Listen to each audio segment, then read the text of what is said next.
Hello everyone, I wanted to bring you a quick preview of the new iOS 6 I downloaded yesterday through our developer account. So some really neat functionality that's come up. The first thing we have is obviously the new maps that everyone's talked about. Obviously they've discontinued support through Google Maps. Now they actually have 3D maps. So I found they're a little slow to load, but when they do load they're pretty spectacular. And so what I can do is, again, zoom in on an area. This is actually the building I'm in. And what's neat is I can actually rotate the view as well. Then you have your standard functionality that you have on Google Maps, like drop pin, traffic, and the different views. So again, the maps are definitely enhanced. Another neat thing that they've done is now you have turn-by-turn instructions.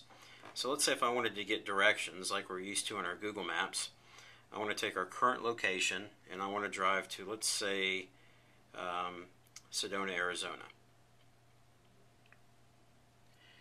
It loads just like anything else would, shows a route like we're used to.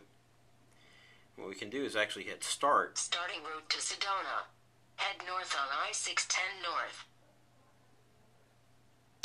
And again, now we have turn-by-turn directions, which is definitely something new. So some other functionality, they've actually added some pretty neat things when it comes to sharing photos. So let's take a picture. Here's actually a screenshot I took of my home. On the current operating system, obviously you have to actually, if you're on Facebook, actually go and browse and upload the picture. What you can do on this is actually come down here and hit the share button, and now it gives you all of these different things to do with it. So again, much easier.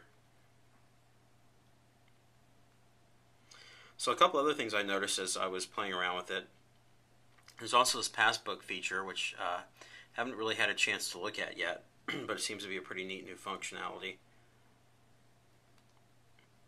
And there's also been some new changes when it comes to settings.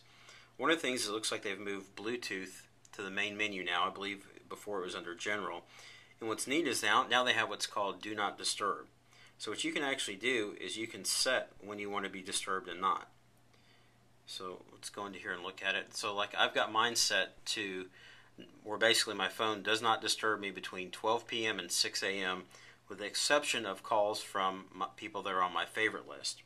Now one neat thing you can have, obviously because it could be emergency, is under repeated calls. If someone is trying to get hold of you, you can turn that on to where if they call you more than one time in 3 minutes, it will ring you.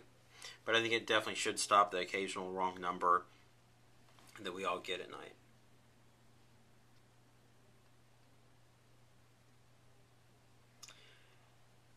And so basically that's a quick rundown of it.